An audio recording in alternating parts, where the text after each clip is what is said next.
since you were a limo driver, let's just say for the sake of argument, there were Lyft, there were Uber and Lyfts back then. What type of driver would John Cena be? The fucking worst.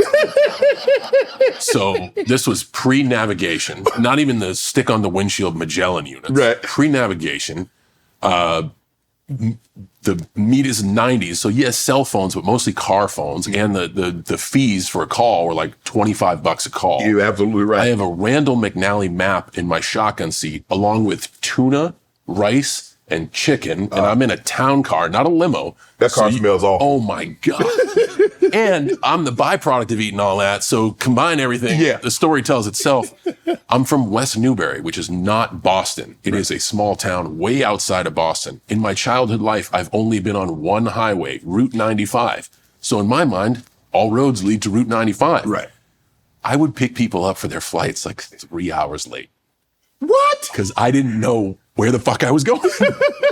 And now as a traveler, if I booked a car and I'm always, if I got to go at 10, I'm going to book it to be there at 7. Right. Because I want to make sure it's there early. But man, I feel for those travelers. I got called every name in the book. I could barely get to the airport. I didn't know how to get people home.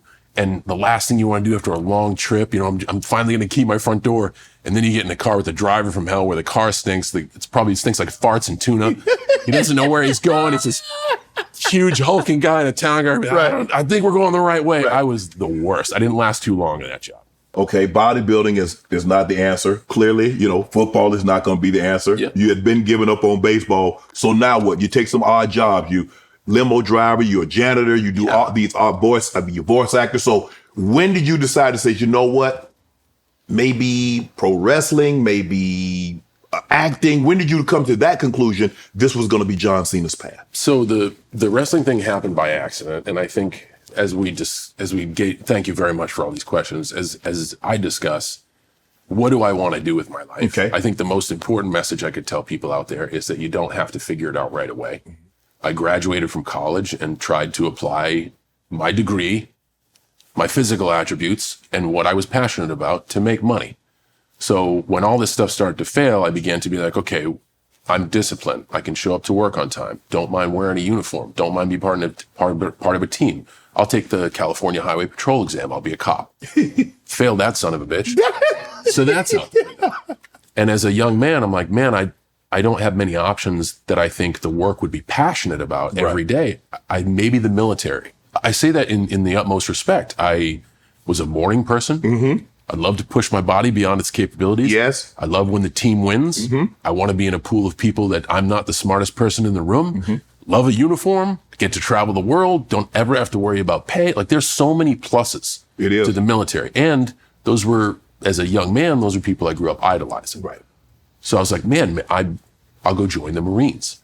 And the weekend I was going to go from Los Angeles to San Diego to go join, my buddy was like, hey man, we're training to be wrestlers down in Orange County. Do you want to try it out before you go? Like, wow. You can do wrestling? Like I didn't know there was a school. Right. I didn't know about it. It was very secret. Mm-hmm. And when we went down to see it, that's when it was like, oh, this is going to be my new hobby. I would work those odd jobs so I could do bodybuilding shows. I would work those odd jobs so I could run speed camps to play football. Mm-hmm. Now I had a reason to work my odd jobs to do this hobby on the weekends. It's like many people have a job and they can't wait for weekends on the boat. My brother is the one I always use. Loves to work his job so he can spend weekends on the boat. The job is a way to do the thing that he loves. Right. So it wasn't necessarily, I didn't do it to be like, this is how I'm going to make money. Mm-hmm. It was like, yo, I love this. I'm going to make money doing the shitty work so I could have fun dressing up as a superhero on the weekends. Right. Yeah. The same thing happened to me. I almost joined the military also. And then my brother came and talked me out of it. I was going to join the Air Force. And then I was going to take the exam. He came home from college, said, look, go to Savannah State. And if you don't like it, say, I went to school for a year. You didn't like it. It wasn't for me. Go to, hey, I went to Savannah State for a year and we know how that turned. We know how that turned out for me. Yeah. But I think something, like you said, when something is for you, when God has a plan for you, you might take a lot of different paths, but eventually you're going to get on the right track and it's going to find you. And I agree with that. And I also want to say that sometimes you have to be brave enough to recognize when life puts an opportunity in front of you. even though I had a plan and was like, yo, this is the safest way forward, an opportunity was put in front of me. Yeah, I'm going to try that. Yes. You know, so I think a lot of people sometimes aren't aware of when life will crack that door open just one bit, you know, and I think if you can be aware of that and just give your wholehearted best to the situation, you don't know what can happen. I read that you were also homeless. So what was your lowest moment before you finally had some success? What was your lowest moment, John? So I also want to put some context. Okay, go ahead. I was homeless by choice. Okay. A lot of people are struggling with the inability to choose. My dad is fantastic and always has been great to all of his sons. And he's always been like, hey, you always got a roof over your head. You can always come home.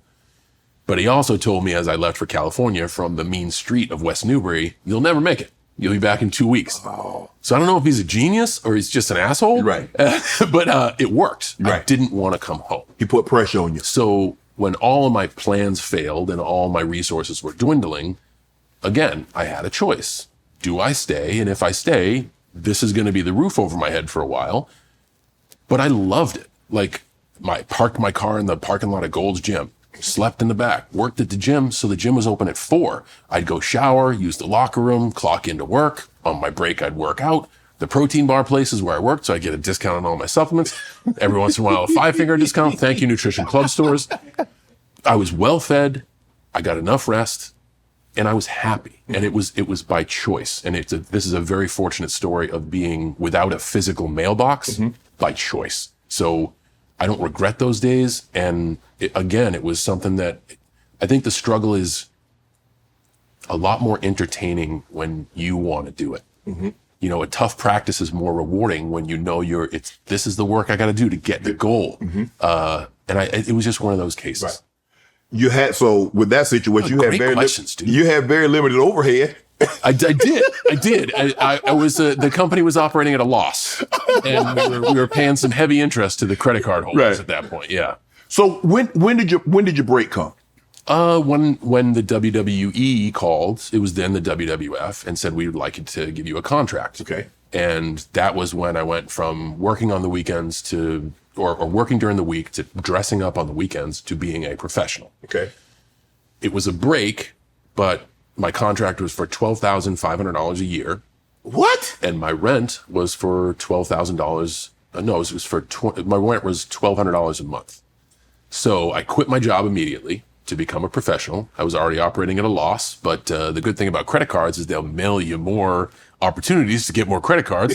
So I was just like, yeah, I'll just take more of the plastic pieces that get me free food and all that. This is going to be great. So I bet on myself. Okay. And I knew that I couldn't juggle things. If I was going to do this, I was going to do it fully focused and wholeheartedly. And if I lost, I would fall. It would be by my own choices. So I quit my job. I was upside down on a lot of bills and upside down on rent and stuff. But I got to go to every practice. I got to gain fluency really quick because I mashed in my 10,000 hours. So they gave me a small break, but a break nonetheless. And then about 9 months after that, they moved me to Middle America, and I started wrestling in Kentuckiana for Ohio Valley Wrestling. And then about a year later, by accident, I got on TV. You got called up to the big time. Yeah. Want to join Club Shay Shay? Become an official member by hitting that subscribe button, where you never know who's going to be joining us for drinks and conversation. Don't be late to the party, because you know we like to do something before 2 something.